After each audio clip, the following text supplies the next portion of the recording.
നിലവിൽ എന്താണ് നിന്റെ സിനിമാ വിശേഷങ്ങളും അഭിനയ വിശേഷങ്ങളൊക്കെ എന്താണ്? നിലവിലിപ്പോ ഞാൻ ഒരു പടം ചെയ്തായിരുന്നു. ഒരു പടത്തിൽ നായകനായിട്ട് അഭിനയിച്ചിട്ടുണ്ടായിരുന്നു. പടം ചെയ്ത പടത്തിന്റെ പേര് ഡീറ്റെയിൽ പറ. പടത്തിന്റെ പേര് പാട്ടായ കഥ എന്നായിരുന്നു.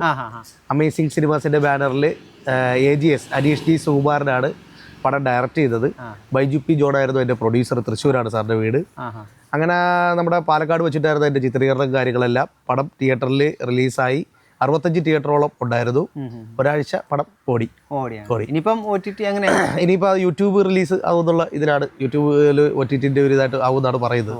ടെലിവിഷനിൽ ഇപ്പം നിലവിൽ പോകുന്നത് ഞാനിപ്പോൾ ചെയ്യുന്ന ഇപ്പോഴത്തെ പരിപാടി ഐറ്റം വേറെയാണ്. ഫ്ലവേഴ്സ് കോമഡി ഇത് ഐറ്റം വേറെ. ഭയങ്കര അഭിപ്രായമായിട്ട് പിന്നെ തീർച്ചയായിട്ടും അർജു സാറാണ് എൻ്റെ ഡയറക്ഷൻ.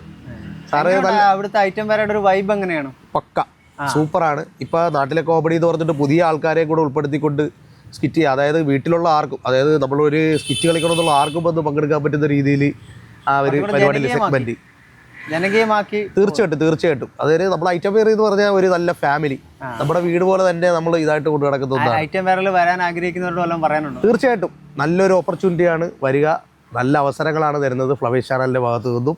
എല്ലാവരും ഓഡിഷൻ എല്ലാവരുടെയും ഇപ്പൊ പ്രാദേശിക ഓഡിഷൻ ഇപ്പൊ ഈ കഴിഞ്ഞ ഇതിപ്പോ അടൂര് വെച്ചിട്ട് കഴിഞ്ഞായിരുന്നു. ഒരുപാട് ആൾക്കാരാണ് ആ ഓഡിഷനിൽ തന്നെ പങ്കെടുക്കാനായിട്ട് വന്നത്. ഇപ്പൊ എല്ലാ ജില്ലയിലും ഇപ്പൊ അടുത്ത് തന്നെ ഇനിയിപ്പോ ആലപ്പുഴയിൽ മിക്കവാറും ഒന്നെങ്കിൽ ഹരിപ്പാട് വെച്ചിട്ടായിരിക്കും, അല്ലെങ്കിൽ അമ്പലപ്പുഴ ഒരു ഓഡിഷൻ ആലപ്പുഴ വെച്ചിട്ടുണ്ട്. അപ്പൊ കഴിയുന്ന എല്ലാവരും വന്ന് പങ്കെടുക്കുക. നല്ലൊരു അവസരമാണ്.